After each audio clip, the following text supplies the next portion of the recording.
It was 11 p.m. on a Tuesday when my family invaded my Chicago penthouse. They didn't knock. They used the emergency keys I had foolishly trusted them with. My brother Joshua leaned against the granite island, smelling of stale bourbon and fear. My parents Karen and David stood beside him not as visitors but as debt collectors. "We need $65,000, Lauren," my father stated, his voice void of affection. "Joshua's margin call is due." When I said no, my mother didn't scream. She didn't beg. She simply reached into her designer bag and dropped a thick legal document onto the glass coffee table. It landed with a heavy thud. It was a petition for emergency guardianship. The reason listed was mental instability. "We're doing this for your own good," she whispered, her eyes cold. "We are taking control of your assets tomorrow morning. Drop a comment and let me know where you're listening from and what time it is for you right now. I'd love to know who's part of our community." The door clicked shut behind them, and the silence of my penthouse returned heavy and absolute. I didn't chase them. I didn't throw the vase of white lilies against the wall. I simply walked to the door and engaged the deadbolt. Then I engaged the secondary security lock I had installed 3 months ago when Joshua first started asking about my bonus structure. I walked to the kitchen island where my mother had left the petition. I didn't read it yet. I didn't need to. I knew what it was. It was a declaration of war disguised as a legal pleading. I poured myself a glass of ice water. My hands were steady. The condensation on the glass was the only thing sweating in that room. I took a long drink, feeling the cold slide down my throat, numbing the part of me that wanted to be a daughter, leaving only the part of me that was a senior architect. Architects don't panic when a load-bearing wall cracks. We evacuate, we shore up, and we redesign. I carried my laptop to the dining table and sat down. The city lights of Chicago blinked outside, indifferent and beautiful. It was 11:15 p.m. The courts opened at 9 a.m. I had 9 hours and 45 minutes to turn my life into a fortress. I started with the credit bureaus, Equifax, TransUnion, Experian. I initiated a total security freeze on all three. No one could open a credit card, a loan, or a utility account in my name without a PIN that only existed in my head. Click, frozen. Click, frozen. Next, the banks. My parents had my old passwords. They had my social security number. They knew the name of my first pet and the street I grew up on. I logged into my primary checking account. I changed the password to a string of 30 random characters. I updated the security questions. Mother's maiden name, I changed the answer to the serial number of my laptop. Name of first elementary school, I changed it to the chemical formula for concrete. Then the liquidity. I couldn't leave my cash where a temporary court order might reach it easily. I opened a high-yield holding account I had set up years ago for a potential firm buy-in, an account they didn't know existed. I initiated a wire transfer for 90% of my liquid assets. The screen asked for confirmation. "Are you sure you want to transfer $112,000? I hit enter. The progress bar loaded. Green, complete. I didn't stop there. I logged into my company's payroll portal. I removed my direct deposit information. If they managed to freeze my main account tomorrow, my next paycheck, $8,200, would not land in a trap. It would sit safely in payroll until I directed it elsewhere. By 12:03 a.m., I had digitally vanished. I was a ghost in my own financial life. I sat back, the blue light of the screen illuminating my face. I looked at the guardianship petition again. They wanted to paint me as incompetent. They wanted to tell a judge I was manic, reckless, unable to manage my own affairs. I looked at the logs of my activity, precise, methodical, ruthless. This wasn't mania, this was a hostile takeover defense. I wasn't their little girl anymore. I was a sovereign nation, and I had just closed my borders. The Chicago wind howled against the reinforced glass, a low, constant moan that usually soothed me. Tonight it felt like an echo of the silence in the room. I opened a new spreadsheet. I labeled it Family Liabilities. My finger hovered over the keys. I started typing. Joshua's DUI, 2019, $12,000. Mom's Emergency Cruise 2021, $8,000. Dad's Country Club arrears to avoid expulsion 2022, $15,000. The list grew, row after row of bailouts, loans, and investments that were never repaid. The total at the bottom of the screen blinked back at me, $214,000 over 7 years. Why did I pay it? Why did I keep writing checks while they called me cold, ungrateful, distant? It wasn't because I was generous. It wasn't because I loved them, not really. It was because of the invisible chain. They chain them to a stake when they are small. The baby elephant pulls and pulls, but it isn't strong enough to break the chain. Eventually it stops trying. It learns that it is trapped. Years later, when the elephant is fully grown and powerful enough to rip the stake out of the ground with a single tug, it doesn't. It stays put because it still believes it is weak. That was me. My parents had trained me since I was 6 years old that my worth was transactional. Good grades earn dinner. Silence earns peace. Money earns a momentary pause in the criticism. I wasn't writing checks to help them. I was paying a ransom for my own existence. I was the grown elephant terrified of a tiny wooden stake, believing that if I stopped paying I would cease to matter. I looked at the petition on the table. Mental incompetence. The chain snapped. I wasn't the baby elephant anymore. I was the architect who had just designed a 70-story skyscraper that could withstand a magnitude 8 earthquake. I looked at the spreadsheet one last time. I didn't feel guilt. I felt the cold, hard clarity of a structural engineer realizing the foundation is rotten. You don't repair a rotten foundation. You condemn the building. I closed the laptop. The sun was starting to rise over Lake Michigan, painting the water in shades of steel and blood. I picked up my phone. I had one call to make before the courts opened. Not to a doctor, not to a therapist. I dialed Aunt Lisa. My phone began to vibrate at 7 a.m., a persistent angry buzz against the sleek surface of my desk. I didn't answer. I watched the notifications stack up like bricks in a wall. Joshua, Karen, David. Then the extended family. Aunt Sarah wrote, "Honey, your mom says you're having a breakdown. Please call us." Cousin Mike wrote, "Dude, you okay? Josh said you threatened to hurt yourself." I scrolled through the messages, my expression flat. This was the offensive. They were painting the narrative before I could even step into the courtroom. They were weaponizing my silence, turning my competence into mania and my boundaries into paranoia. I opened a voicemail from my father. It was time-stamped at 2 a.m. His voice was thick, slurred slightly by what I assumed was Scotch. "You think that money is yours, Lauren? Who paid for your piano lessons? Who drove you to math camp? That money is mine. It's a return on my investment. You don't steal from the people who made you." I saved the voicemail. I backed it up to 3 different cloud servers. I sat there staring at the audio file, and for the first time I truly understood the math. To most people, a child is a person. To a narcissist, a child is an asset class. They don't see autonomy, they see equity. My salary wasn't my earnings. It was their dividend. My refusal to pay wasn't a boundary. It was a breach of contract. They genuinely didn't believe they were stealing. They believed they were liquidating an asset they owned. The realization didn't hurt. It cauterized the wound. It burned away the last lingering hope that maybe, just maybe, they were worried about me. They weren't worried. They were just afraid their stock was crashing.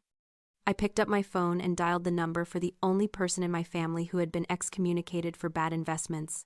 Aunt Lisa. "I was wondering when you'd call," she said, her voice dry as parchment.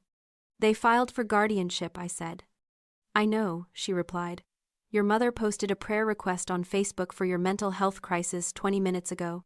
Be at my office in an hour. Bring coffee. Black." Aunt Lisa's office was not a home. It was a weapons silo disguised as a forensic accounting firm. Located on the 42nd floor of a steel spire in the Loop, it smelled of ozone-burnt coffee and billable hours. I walked past the reception desk. The receptionist didn't ask for my name. She simply buzzed me through the frosted glass doors. Lisa was waiting. She stood by the window looking out at the same gray skyline I had stared at the night before. She didn't look like my father's sister. She looked like a predator who had eaten the rest of the litter. She wore a charcoal suit that cost more than my first car. She didn't hug me. She didn't offer a platitude. She pointed to the leather chair opposite her desk. "Let me see it," she said. I slid the guardianship petition across the mahogany desk. She put on her reading glasses and flipped through the pages. The silence in the room was absolute. I watched her eyes scan the legal lies. Manic, reckless, danger to self. She laughed. It was a dry, sharp sound, like a branch snapping in winter. "Incompetence," she muttered. "They're claiming the woman who manages $100 million construction budgets can't balance a checkbook." She tossed the file back onto the desk. "They're desperate, Lauren. Narcissists don't go to court unless they've run out of other options. They hate records. They hate judges. They hate anything they can't charm or bully." "They want the money," I said. Joshua owes $65,000. No, Lisa said, leaning forward. Her eyes were hard. If they just wanted $65,000, they would have guilt-tripped you for 6 months. They would have sold the boat. They would have borrowed against the house again. Filing for guardianship is a nuclear option. It invites scrutiny. It invites the state into their finances. She pressed a button on her intercom. Send in the team. 2 minutes later, 3 associates walked in carrying laptops. They didn't look like accountants. They looked like hackers in Brooks Brothers suits. Lisa stood up. She walked to the whiteboard. We aren't just defending you against a competence claim, she announced. We are performing a hostile audit. If David and Karen want to tell a judge that they are the responsible parties and you are the liability, we are going to open their books. She turned to me. I need everything you have access to. Old tax returns from before you were 18, trust documents, the address of every property they've ever claimed to own. I gave her the access codes. I gave her the social security numbers I had memorized. I watched as her team began to pull the threads of my parents' financial tapestry. On the screens, numbers began to scroll. Credit scores, mortgage liens, credit card balances. Find me the anomaly, Lisa ordered. Find me the reason they are so terrified of losing control that they'd try to lock their own daughter away. The room hummed with the sound of cooling fans and typing. I sat there drinking the black coffee someone had placed in front of me. It tasted bitter and clean. I wasn't the victim anymore. I was the client, and I had just hired the shark. It took 6 hours to find the lie. The sun was crossing the sky and dipped behind the skyscrapers, casting long shadows across the conference table. The hum of the servers had become a white noise backdrop to my anxiety. I had paced the length of the room 40 times. I had drunk 3 cups of black coffee. Then the typing stopped. One of the associates, a young man with tired eyes, printed a single document. He didn't say a word. He just walked over and handed it to Aunt Lisa. She read it. She didn't smile. She didn't frown. She just looked up at me, and for the first time, the predator's gaze softened into something that looked terrifyingly like pity. Lauren, she said, sit down. I sat. The leather chair felt cold against my back. Who owns the house in Naperville? She asked. My parents, I said. They bought it in 1998. They bought it in 98, Lisa corrected. But they don't own it. Not anymore. She slid the paper across the desk. It was a property tax history report. Look at the transfer date. 10 years ago, May 12th. I looked at the date. It was the day my grandmother Eleanor died. The deed was transferred, Lisa said, her voice steady and quiet. From David and Karen to the Eleanor Trust. I don't understand, I said. Dad told me Grandma died without a will. He said everything went to probate to pay off her medical debts. He lied, Lisa said. There was a will, and there was a trust. I just pulled the filing from the county clerk's archives. Your father didn't probate the estate. He suppressed the will and appointed himself the executor and trustee. She leaned forward. Lauren, the trust documents name a single beneficiary. My heart hammered against my ribs. I knew what she was going to say before she said it. It's you. The room seemed to tilt. Me. The house. The remaining portfolio. It was all left to you. Your father was supposed to transfer the title to your name when you turned 25. He didn't. He buried the paperwork. He has been living in your house rent-free for 4 years past the legal deadline. The pieces slammed into place with the force of a wrecking ball. The panic in their eyes, the desperation, the guardianship petition. It wasn't about the $65,000 for Joshua's gambling debt. That was just the trigger. The real terror was that I was turning 30 next month. In many trusts, a 10-year audit is automatic. They knew the clock was ticking. They aren't trying to declare you incompetent because they think you're crazy, Lisa said, her voice hard as diamond. They are trying to declare you incompetent because if you are legally incapacitated, your father remains the trustee indefinitely. He keeps the house. He keeps the secret. He keeps the control. I stood up. I walked to the window. I looked out at the city I had built, the life I had constructed from scratch while believing I was nothing but a burden to them. All those years I thought I was paying rent on my existence. In reality, they were the squatters. I turned back to Lisa. The sadness was gone. The confusion was gone. All that was left was the cold blue flame of absolute tactical precision. They are living in my house, I said. Yes, Lisa replied. And they are trying to put me in a cage to keep it. Yes. Then let's go to court, I said. and let's burn it down. The hearing took place in courtroom 402 of the Daily Center. It was a windowless box of beige acoustical tile and fluorescent judgment that smelled of floor wax and stale anxiety. My parents sat on the left. They had dressed for the role of the heartbroken saviors. My mother wore a soft blue cardigan, a costume designed to evoke sympathy, and dabbed at dry eyes with a tissue. Joshua sat beside her looking bored, checking his watch as if he had a tea time to catch once they had legally seized my existence. Their lawyer, a man named Sterling who wore a suit that cost more than my first year of college tuition, began his opening statement. He painted a picture of a tragic decline. He used words like unhinged manic spending and paranoid delusions. He told the judge that my sudden freezing of assets was proof of a break from reality, a cry for help from a woman who had lost her grip. I sat with my hands folded on the table, my spine pressed against the hard wood of the chair. I didn't flinch. I watched them perform. It was a play and they were terrible actors, but the script was dangerous.